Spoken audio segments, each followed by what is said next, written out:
প্ৰিয় দৰ্শকসকল, পোনপ্ৰথমে আপোনালোকক আমি অসমীয়া লাইভলৈ স্বাগতম জনাইছোঁ। আজিৰ খণ্ডত আমাৰ মাজত এজন বিশেষ ব্যক্তি আছে, এজন ৰাজনীতিবিদ উপস্থিত আছে। তেখেত হ'ল অজাপৰ অসম জাতীয় পৰিষদৰ ডিব্ৰুগড় সমষ্টিৰ এইবাৰ প্ৰাৰ্থী হিচাপে তেখেতৰ নাম ইতিমধ্যে ঘোষণা হৈছে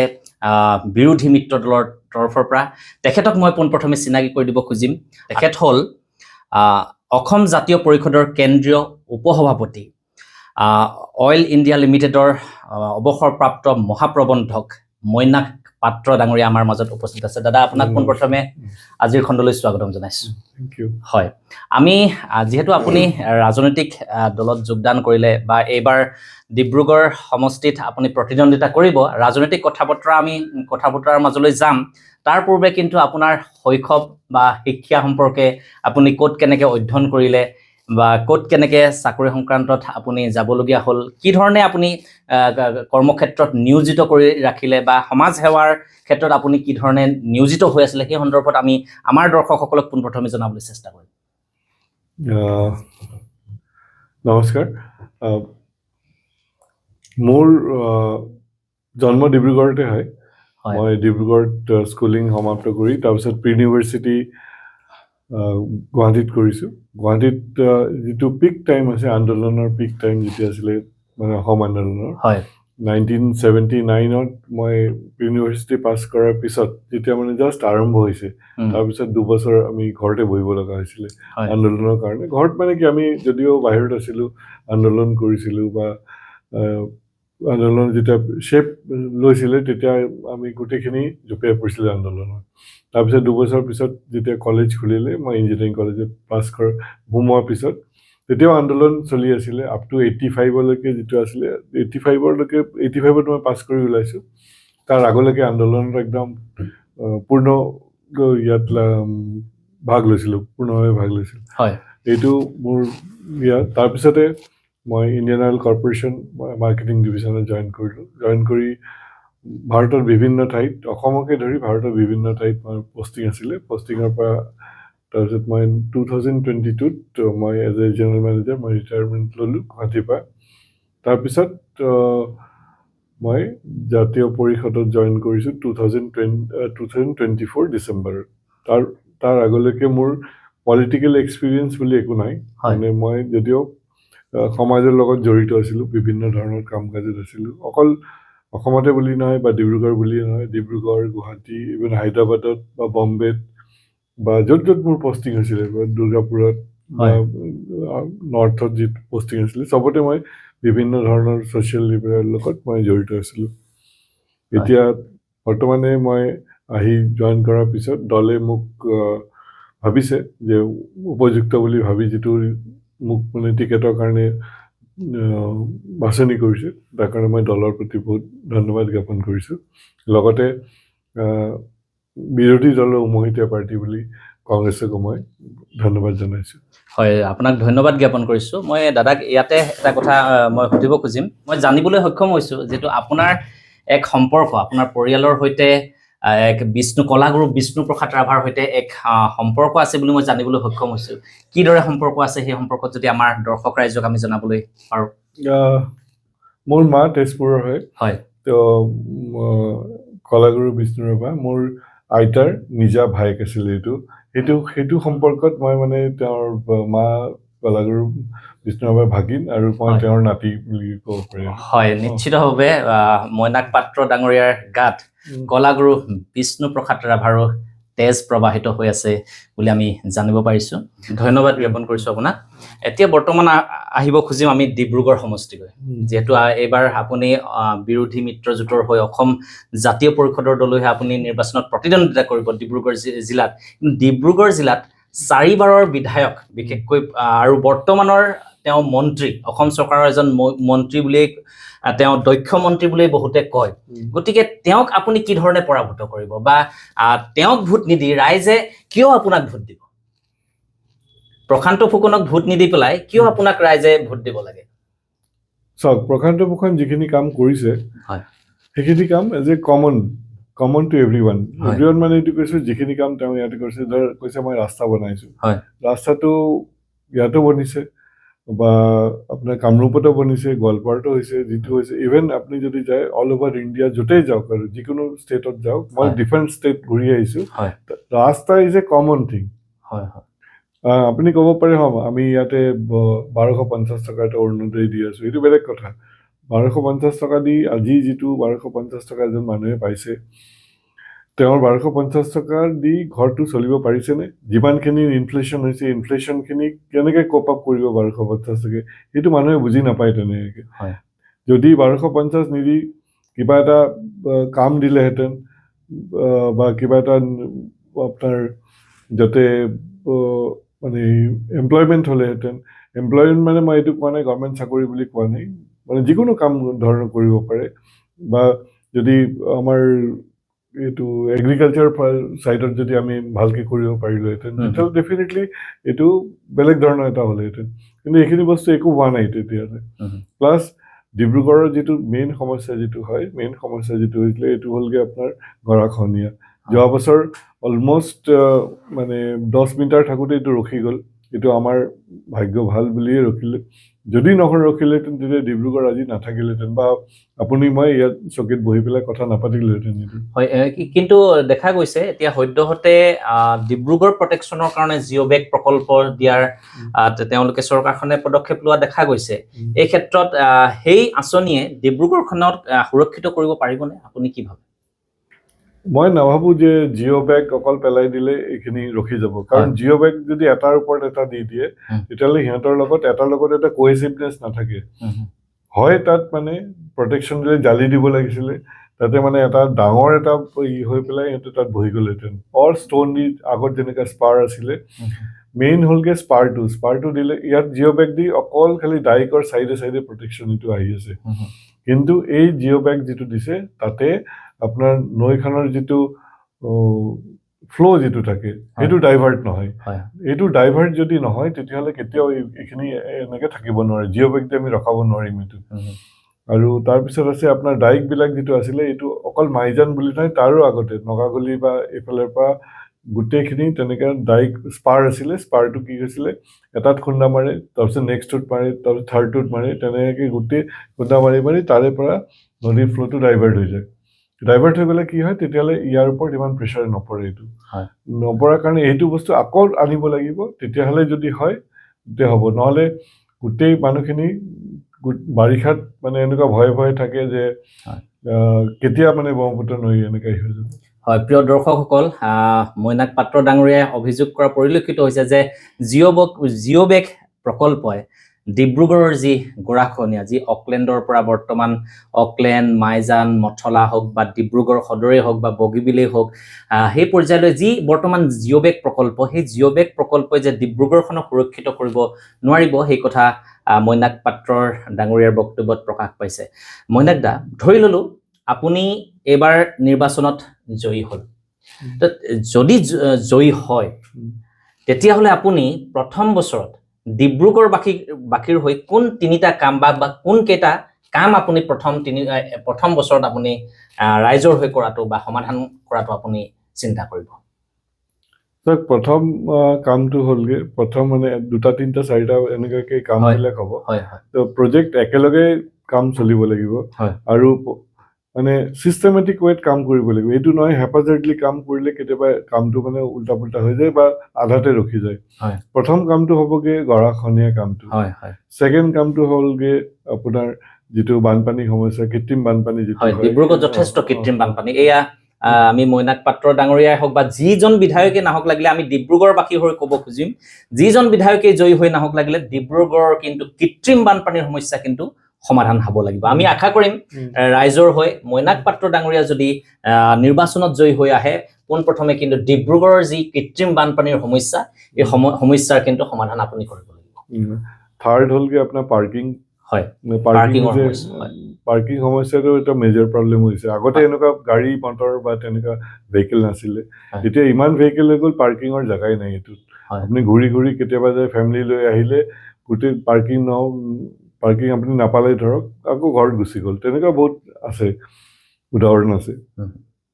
ফ'ৰ্থ হ'ল আৰু এটা যিটো প্ৰব্লেম মই ভাবোঁ, এইটো হ'লগৈ আপোনাৰ কদমনিৰ পৰা নালিয়াপুল তিনিআলিলৈকে যিটো মানে কলেজ ৰোড যিটো আছে, ডিউৰিং দেট কলেজ পিৰিয়ড আপুনি এইফালেদি যাব নোৱাৰে, টোটেলি অফ, মানে এইটো ৰাস্তা অলমষ্ট বন্ধই হৈ যায়। আৰু তাৰ যদি কিবা মেডিকেল ইমাৰ্জেঞ্চি থাকে, যিখিনি মানুহ তাত থাকে মেডিকেল ইমাৰ্জেঞ্চি বা কিবা হ'লে তাত নেক্সট টু ইম্পচিবল যে তেওঁক মেডিকেললৈকে লৈ যাব পাৰিব, বা কোনোবা নৰ্মেল মানুহ যদি এইফালে যাব খুজি যাব নোৱাৰে। এইটো সেইটো এটা মেজৰ সমস্যা বুলি মই ভাবোঁ। আৰু তাৰ কাৰণে ধৰক চলিউশ্যনো আছে, এইটো মানে অকল আমি এনেকৈ কৰিব নোৱাৰিম। যিটো ধৰক এটা চলিউশ্যন আছে, এটা চাইডে আমি ভাঙি দিলোঁ, মানুহৰ এনক্ৰচমেণ্ট যি গোটেইখিনি লৈ ল'লোঁ, কিন্তু সেইটো ঠিক নহ'ব। কিছুমান ঘৰ আছে তাত মানে ৰাস্তাৰ পৰাই আৰম্ভ হৈছে, তাৰ পৰা যদি 20 ফুট 22 ফুট মানে গভৰ্ণমেণ্টে লৈ লয়, তেতিয়াহ'লে তাত একোৱেই নাথাকিব। তো ছেকেণ্ড চলিউশ্যন এটা আছে, যে তাতে মানে দুটা ৰেলৱে ট্ৰেক আছে, এটা হ'লগৈ লাইন যায়, এটা ৱৰ্কশ্বপৰ ভিতৰত যায়। ৱৰ্কশ্বপৰ ভিতৰত যিটো লাইনটো যায়, সেইটো যদি আৰু অকণমান এক্সটেণ্ড কৰি দিয়া যায়, তেতিয়াহ'লে এটা লাইন আৰামছে উঠি যায়। তাৰ পৰা উঠি গ'লে ছেকেণ্ড লাইনটো দি যদি আপুনি ট্ৰেইনটো দি পেলাই আপোনাৰ এই তিনিআলিলৈকে আৰু নালিয়াপুল তিনিআলিটো ক্ৰছ কৰি আকৌ জইন কৰি যদি এইটো কৰি দিয়ে, তেতিয়াহ'লে এই ৰোডটো এনাডাৰ 20 বা 22 ফিট আৰু বহল কৰি দিব পাৰি, উইচ কেন ডেফিনেটলি মানে যিটো যান জঁটৰ যিটো সমস্যা আছে এইটো নাইকিয়া হৈ যাব। হয়, নিশ্চিতভাৱে ডিব্ৰুগড় জিলাৰ যি যান জঁটৰ সমস্যা, এই সমস্যা সমাধানৰ বাবে তেখেতে দেখা গৈছে এক সমাধান বা তেখেতৰ নিশ্চিতভাৱে এক পৰিকল্পনা তেখেতে আমাক অৱগত কৰিলে, তেখেতক ধন্যবাদ জ্ঞাপন কৰিছোঁ। প্ৰিয় দৰ্শকসকল, আমাৰ মাজত আন এগৰাকী নেতা আছে অসম জাতীয় পৰিষদৰ। আমি তেখেতক পোনপ্ৰথমে আপোনালোকক চিনাকি কৰি দিবলৈ চেষ্টা কৰিম। তেখেত হ'ল অসম জাতীয় পৰিষদৰ ডিব্ৰুগড় জিলা সমিতিৰ সাধাৰণ সম্পাদক পাৰ্থ প্ৰতিম ভূঞা ডাঙৰীয়া। ভূঞা ডাঙৰীয়া, আপোনাক পোনপ্ৰথমে আমাৰ অসমীয়া লাইভ চেনেললৈ স্বাগতম জনাইছোঁ। নমস্কাৰ। হয়, ভূঞা ডাঙৰীয়া, দেখা যায় বিজেপি দল এটা অতি শক্তিশালী দল বুলি আমি জানো, এয়া অকপতে স্বীকাৰ কৰিব লাগিব। বিজেপিৰ আচলতে যথেষ্ট সাংগঠনিক ভেটি সবল, তেওঁলোকৰ ধনবল আছে, তেওঁলোকৰ আনফালে ক'ব গ'লে জনবলো আছে। তেনে ক্ষেত্ৰত আপোনালোকৰ সাংগঠনিক ভেটি কি ধৰণে সুদৃঢ় কৰিছে বা কি ধৰণে সাংগঠনিক কাৰ্যকলাপ আগবাঢ়িছে, এই সন্দৰ্ভত যদি আমি ৰাইজক অৱগত কৰিব পাৰোঁ, সেই সন্দৰ্ভত আমি পোনপ্ৰথমে আপোনাৰ পৰা জানি ল'বলৈ চেষ্টা কৰিম। নমস্কাৰ, মই অসম লাইভৰ সাংবাদিকগৰাকী মই আন্তৰিক কৃতজ্ঞতা জ্ঞাপন কৰিছোঁ। আচলতে শক্তিশালী বুলি তেনেকুৱা কোনো বস্তু নাই পৃথিৱীত। জনসাধাৰণে যাকে বহাই আসনত, গতিকে তেওঁ ৰাইজৰ সেৱা কৰিব লাগিব, আৰু যেতিয়া ৰাইজে অতিষ্ঠ হৈ যাব তেওঁ নিজে নিজে তেওঁলোকৰ পৰা সমৰ্থন উজ্জ্বল কৰিব। যেনেকৈ আমি দেখিছিলোঁ যে এটা সময়ত 2001 চনৰ পৰা যেতিয়া কংগ্ৰেছে শাসনভাৰ পাইছিল তৰুণ গগৈ নেতৃত্বাধীন চৰকাৰত, প্ৰায় 15টা বছৰ তেওঁলোকে শাসনভাৰ আছিল। আৰু এটা সময়ত এনেকুৱা আছিল যে বিৰোধী প্ৰায় শূন্য আছিল, আৰু আমি তেতিয়া জানো যে বিৰোধী গণপৰিষদ আছিল আৰু 2-এটা দল আছিল, লগতে ভাৰতীয় জনতা পাৰ্টি মাত্ৰ 4গৰাকী বিধায়ক আছিল, তেওঁলোকৰো তেনেকৈ জনসমৰ্থনো নাছিল।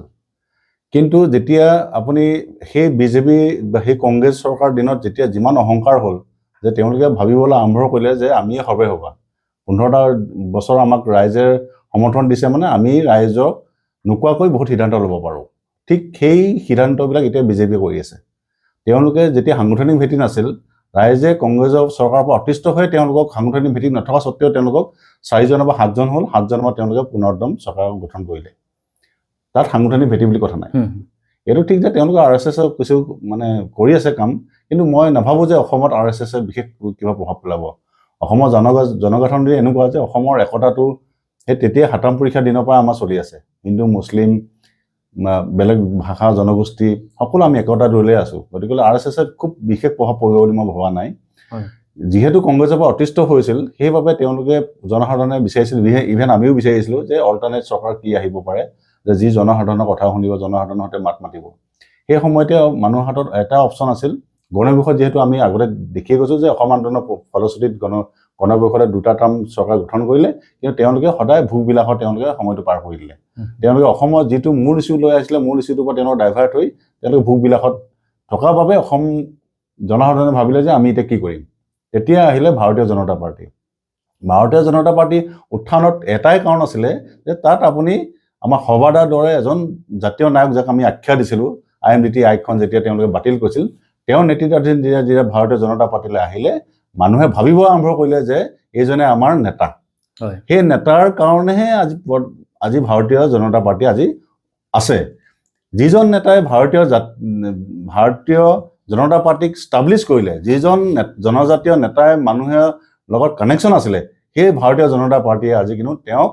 মুখ্যমন্ত্ৰী আসনৰ পৰা আঁতৰাই আপুনি তেওঁক এতিয়া ডিব্ৰুগড় সমষ্টিতে ডিব্ৰুগড় জিলাতে তেওঁলোকে অস্তিত্ব নাইকিয়া কৰিবলৈ বিচাৰিছে ইভেন নাই আপোনালোকে সাংবাদিকসকল ভালকে দেখিব প্ৰত্যেকটো অনুষ্ঠানতে আপোনালোকে সৰ্বানন্দ সোণোৱালৰ প্ৰায় অস্তিত্ব নাইকিয়া নিচিনা হৈছে মানুহে নিৰীক্ষণ কৰি আছে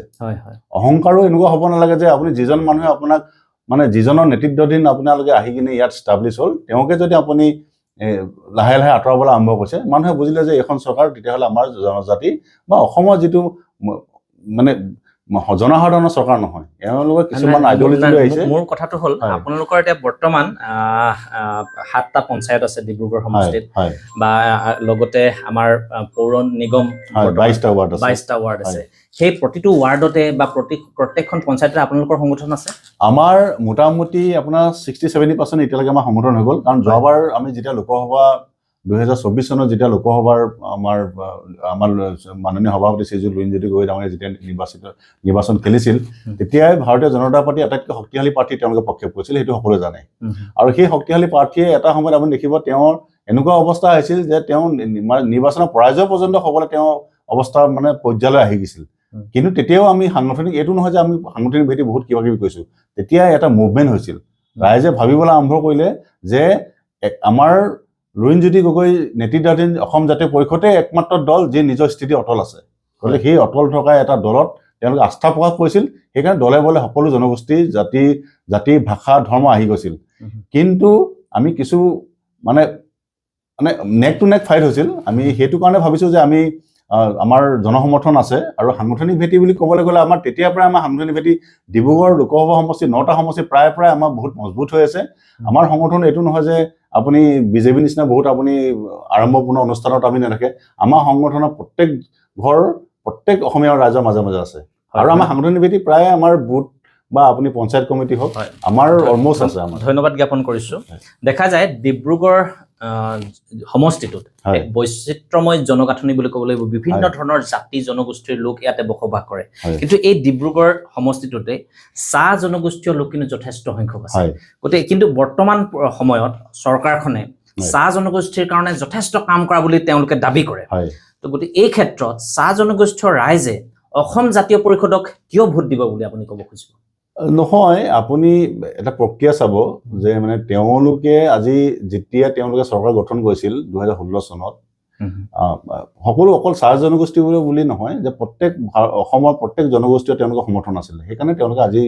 চৰকাৰ গঠন কৰি আজি এইটো পৰ্যায় পাইছিল কিন্তু যেতিয়া তেওঁলোকে ক্ৰমান্বয়ে দিন মানে পাৰ হৈ গ'ল তেওঁলোকে বুজি উঠিলে যে তেওঁলোকে মানে প্ৰতাৰণা কৰিছে আপুনি নিজে দেখক যে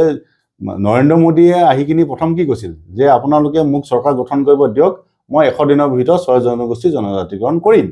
কিন্তু আজিতো 100 দিন পাৰ হৈ গৈ আজি 10 বছৰ হৈ গ'ল আজি আমাৰ 6 জনগোষ্ঠী জনজাতিকৰণ নাপালোঁ আপুনি মাটি পট্টাটো চাওক যিসকল যেতিয়ালৈকে মানে তেওঁলোকে কৈছে যে মাটি পট্টা দিম কৈছে আমাৰ জনজাতি ভাইসকলক আমাৰ চাহ জনগোষ্ঠী আৰু জনজাতি ভাইসকলক কিন্তু মাটি পট্টা প্ৰকৃতাৰ্থত তেওঁলোকে দিবলৈ সক্ষম হ'বনে এতিয়াও আপুনি যেহেতু আমি জানো যে কিছুমান লিগেল ফৰ্মেলিটিছ আছে যি কাৰণে বহুত মালিকাধীন আপোনাৰ বাগানে কৰ্তৃপক্ষই তেওঁলোকে হাইকোৰ্টত আৰু সুপ্ৰিম কোৰ্টত তেওঁলোকে কেছ ফাইল কৰিছে গতিকে সেইটো এটা বিভিন্ন ধৰণৰ তাত আছে আপোনাৰ আইনী প্ৰক্ৰিয়া এটা আছে চৰকাৰে মাত্ৰ জানে যে এই আইনী প্ৰক্ৰিয়া মেয়ৰ পেছো জানে চৰকাৰে তেওঁলোকে কৈছে যে আমি প্ৰতিশ্ৰুতি দিম এতিয়া আপুনি চাব যে মাটি পট্টা দিয়াৰ পাছতেই বা এনেকুৱা হোৱাৰ পাছতেই ক'ব চৰকাৰী যেতিয়া মানে আপোনাৰ মালিক পক্ষই যেতিয়া কেছ দিব তেতিয়া ষ্টে হ'ব তেতিয়া ক'ব কি ক'ব যে আমি মাটি পট্টা আমিতো আমাৰ সদিচ্ছা আছে মাটি পট্টা দিয়া কিন্তু কি ক'ব হাইকোৰ্টত তেওঁলোকে কেছ কৰিলে আমি কি কৰিম মানে আপুনি ক'ব খুজিছে বিজেপিয়ে যি চাহ জনগোষ্ঠীয় ৰাইজক মাটিৰ পট্টা দিয়াৰ ৰাজনীতি একদম সত্য কথা আপুনি নিজে চাওক মাটি পট্টা বুলিয়ে কথা নহয় তেওঁলোকে যিখিনি কথা আজিলৈকে নিৰ্বাচনী ষ্টেহাৰ্ট কৈছে বা নিৰ্বাচনী 2016 চনত যিখিনি প্ৰতিশ্ৰুতি দিছিলে সেইখিনি আজিলৈকে আপুনি 1ৰ পৰা আপুনি 10টা যদি তেওঁলোকে প্ৰতিশ্ৰুতি দিছে আপুনি হিচাপ কৰক যেনে যদি বুলি কওঁ মই যদি যেনেকে আপুনি এইটো প্ৰথমটোৱে 6 জনগোষ্ঠী জনজাতিকৰণ মই প্ৰথম কম যে 6 জনগোষ্ঠী জনজাতিকৰণ আপুনি আপাৰ হাউচত প্লেচ কৰাৰ পাছতো পুনৰ আপুনি তেওঁক আকৌ কিয় ঘূৰাই আনি আকৌ অসমৰ পৰা আপোনাৰ মল পাৰ্টি আপোনাৰ ডেলিগেটছৰ কাৰণে তেওঁক এখন কমিটি গঠন কৰিলে মইতো আচৰিত তাৰমানে এনেকুৱা নেকি আপুনি গুৱাহাটীলৈ গুচি গ'লে ট্ৰেইনত নাই আপুনি ঘূৰি আহক আপোনাৰ বাছত টিকেট কৰি দিছোঁ আপুনি বাছতহে যাব লাগিব তাৰমানে সেই ব্যক্তিজনত গুৱাহাটী পোৱাৰ পাছতো আমি তেওঁক ঘূৰাই আনিছোঁ যে আপুনি নহয় বাছতহে আপুনি গুৱাহাটী যাব তাৰ প্ৰক্ৰিয়াটো এইটোৱে কৈছে যিখন অলৰেডি আপাৰ হাউচত আছে সেইখনক আপুনি প্ৰক্ৰিয়াটো আৰু অলপ এটা ষ্টেপখিনি আগবঢ়াই দিব পাৰে যিহেতু আমিও জানো যে কেন্দ্ৰীয় চৰকাৰ তেওঁলোকে আছে গতিকে সদিচ্ছা থাকিলে তেওঁলোকে আজি অধ্যাদেশ এখন জাৰি কৰি তেওঁলোকে কিয় কৰিব নোৱাৰে পাৰে কি হৈছে প্ৰক্ৰিয়াটো তেওঁলোকে ডিলে কৰিবৰ কাৰণে এটা লেংদি প্ৰচেছত দিছে নাই আমি সদিচ্ছা আছে নহয় আমি কৰিছোঁ আপুনি জুবিনদাৰ ন্যায় ক্ষেত্ৰত আপুনি দেখিছে নহয় আপুনি জুবিনদাৰ ন্যায় ক্ষেত্ৰত তেওঁ কি কৈছিল যে আমি ফাষ্ট ট্ৰেক কোৰ্টত জুবিনদাৰ ন্যায় প্ৰক্ৰিয়াক আগবঢ়াই লৈ যাম এইদিনাখন কি ক'লে তেওঁ যেতিয়া চবফালে সকলোফালে যেতিয়া মানে জুবিনদাৰ ন্যায় প্ৰক্ৰিয়াটো লৈ সকলোৱে যেতিয়া প্ৰশ্ন কৰিব ধৰিলে তেওঁ কি ক'বলৈ ধৰিলে নাই ফাষ্ট ট্ৰেকত যদি আমি দিওঁ তেতিয়াহ'লে কিন্তু যদি বেল পাই যায় কিন্তু আমাক নলিখিব তাৰমানে কি আপুনি যিখন চাৰ্জশ্বিট বনালে কি আপুনি ঢিলাকে বনালে তেতিয়াহ'লে তেওঁ ভয় কৰিছে যে 300 আপুনি নিজে কওক যদি ফাষ্ট ট্ৰেক কোৰ্টত নিদিয়ে 300 জন আপুনি উইটনেছৰ তেওঁলোকে কেতিয়া আপোনাৰ তেওঁলোকে উইটনেছ লৈ তেওঁলোকে ঠিক আছে মই যদি এই মুহূৰ্তত আমাৰ দৰ্শক ৰাইজলৈ আমাৰ অসমীয়া লাইভৰ দৰ্শক ৰাইজক যদি জনাব খুজিম যে আপোনালোকে কোন কেইটা মূল ইছ্যু লৈ এবাৰ যি আগন্তুক বিধানসভাৰ নিৰ্বাচন আছে 26ৰ নিৰ্বাচন সেইকেইটা আপুনি কোনকেইটা ইছ্যু লৈ আপোনালোকে নিৰ্বাচনত অৱতীৰ্ণ আপোনাৰ মই যদি ক'বলৈ যাওঁ সমষ্টি কেন্দ্ৰিক যদি ক'ব যাওঁ বহুত আছে ইছ্যু মই প্ৰথম আপোনাৰ অসমৰ প্ৰেক্ষাপটত মানে কওঁ প্ৰথম কথা হ'ল 1 নম্বৰ ইছ্যু হ'ল 6 জনগোষ্ঠী জনজাতিকৰণ তেওঁ প্ৰতিশ্ৰুতি আছিল নকৰিলে তেওঁলোকে জাতি মাটি ভেটি কথা কৈছিলে তেওঁ কিমানজন বিদেশী আজিলৈ খেদিলে মুখ্যমন্ত্ৰীক সুধিলে সেই প্ৰশ্নৰ উত্তৰ দিব নোৱাৰে জাতি মাটি ভেটি উত্তৰ দিয়ক তেওঁ কিমানজন তেওঁ বিদেশী খেদিলে অসমক কৈছে যে তেওঁ যে আমি অচিনাকি মানুহক আমি হেৰি কৰিছোঁ মাটি আমি কি কৰিছোঁ তেওঁলোকৰ পৰা আমি অধিগ্ৰহণ কৰিছোঁ অচিনাকি মানুহৰ পৰা লৈছোঁ কিন্তু সেই অচিনাকি মানুহখিনি ক'ত ষ্টাব্লিছ হৈছেগৈ কাজিৰঙাৰ পৰা মানুহখিনি এভিকশ্যন কৰি ক'লৈ গ'ল হয়নে তেওঁলোকতো চৰকাৰী আকৌ কম্পেনচেশ্যন দিয়ে তাক বঢ়াই দিলে আপুনি স্পেচিফিক কওক মই কৈছোঁ যে স্পেচিফিক মানে আপোনাক ক'বলৈ গ'লে আমি জনজাতিকৰণ কথা ক'ম আমি যদি বিদেশী মুক্ত এখন শুদ্ধ ভোটাৰ তালিকাৰ আমাক লাগে বিদেশী মুক্ত এখন শুদ্ধ ভোটাৰ তালিকা পালেহে আমি ৰিপ্ৰেজেণ্টেশ্যনটো আমাৰ ভাল হ'ব নহয় জানো একদম আমাৰ নিজৰ মানুহে আমাৰ নিৰ্বাচন আমাক হেৰি কৰিব নিৰ্বাচিত কৰিব যিটো আপোনাৰ হোৱাই নাই দ্বিতীয় কথা হ'ল আমাৰ জুবিনদাৰ ন্যায় প্ৰক্ৰিয়াক আমি খৰতকীয়া কৰিম যদি এখন চৰকাৰে যদি ফাষ্ট ট্ৰেক আদালত গঠন নকৰে আমি চৰকাৰে অহা প্ৰথম 100 দিনৰ ভিতৰত আমাৰ প্ৰথম এইটোৱে চেষ্টা থাকিব যে নিৰ্বাচনী ইস্তেহাৰটো এইটো থাকিব যে জুবিনদাৰ ন্যায় প্ৰক্ৰিয়াক আমি খৰতকীয়া কৰিমেই যিসকল কাল্পিত আছিল অসমৰ এটা মুকুটক তেওঁলোকে আমাক লৈ গৈ তেওঁ সেই মুকুটাটো তেওঁলোকে তাত হেৰুৱাই থৈ আহিলে গতিকে প্ৰথম এইটো এটা আমাৰ নিৰ্বাচনী ইছ্যু হ'বই লাগিব জুবিনদাৰ এটা জাতীয় সম্পদ জুবিনদাৰ এজন গায়ক নহয় গতিকে জুবিনদাৰ